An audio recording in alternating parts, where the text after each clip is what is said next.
Nous sommes de retour en direct dans cette édition du 4 septembre 2025 de votre émission quotidienne consacrée à l'analyse et au trading, à l'investissement, à la compréhension des marchés financiers. Et pour bien continuer à nous accompagner dans cette logique, dans cette philosophie, j'ai le plaisir de retrouver Richard Mourin. Bonjour Richard. Bonjour Louis-Antoine. Merci Richard d'être avec nous ce matin. Richard Mourin, vous êtes fondateur et DG du site internet Fondamentalement Bourse, avec nous régulièrement sur Téléfinance pour nous aider à construire des portefeuilles d'investissement sous le prisme souvent de valeurs hors France. On fait le tour de l'Europe avec vous. Cette semaine, vous avez décidé de faire un focus sur l'Allemagne, hein, qui est un peu au cœur de l'actualité, le DAX au cœur de l'actualité, puisqu'il va y avoir une recomposition de l'indice phare allemand, et notamment Porsche va sortir du DAX. Alors, certains disent, ne mâchent pas leurs mots, disent que ça représente juste le déclin silencieux de l'industrie automobile allemande. Est-ce que vous êtes d'accord? Est-ce qu'on peut aller jusqu'à cette conclusion ou finalement, Porsche n'a pas réussi à démontrer tout le potentiel que le titre avait, donc par la force des choses, on en sort. Le point technique atteint actuellement. Est-ce que c'est de nature à revenir sur le titre ou définitivement Porsche, c'est un modèle économique qui ne marche plus, c'est un contexte macroéconomique qui n'est pas porteur. Je vous rappelle que les Chinois n'achètent plus de Porsche, du coup par la force des choses c'est quand même un marché énorme en moins. On s'en détourne et on vend.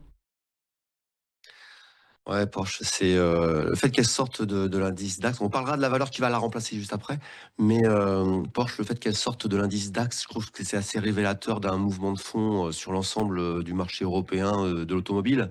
Il faut quand même qu'on rappelle une chose, c'est qu'on a aussi Stellantis et Renault qui sont en catastrophe boursière aussi. Donc c'est pas un mouvement uniquement allemand ou sur la valeur Porsche, c'est vraiment global. Je trouve que c'est révélateur ce changement d'entreprise dans le DAX, d'enlever Porsche et de mettre une société qui sera plus dans le numérique. Je trouve que c'est un mouvement de fond européen qui me paraît assez révélateur. Et Porsche, à vrai dire, ça fait longtemps qu'on en parle ensemble, on fait le point régulièrement. C'est un dossier qui a fortement baissé, mais on va faire un petit peu les métriques, si vous voulez. On va rappeler quelques chiffres sur Porsche. Cette année, ça va faire 37 milliards d'euros de chiffre d'affaires, donc ça reste une très grosse société qui vend beaucoup, mais on est à moins 7% par rapport à 2024. Et les chiffres prévus pour les années qui viennent ne rattraperont pas ces 7% de baisse. Donc les 40 milliards de l'an dernier, ils ont disparu, ils ne reviennent pas. Donc c'est déjà une première chose. Et puis surtout, regardez bien le chiffre ensuite, c'est la marge d'exploitation. On sera à 6% cette année contre un 13% en 2024. C'est-à-dire qu'on a plus que divisé par deux la marge d'exploitation. C'est-à-dire qu'en plus, Porsche a énormément de mal à gagner de l'argent à vendre ses voitures. Donc le résultat entre 2023, j'ai pris exprès 2023 parce que c'était un peu un record, qui était supérieur à 5 milliards d'euros. On va faire à peine 1,5 milliard cette année. C'est une catastrophe simplement économique, ça parle par les chiffres.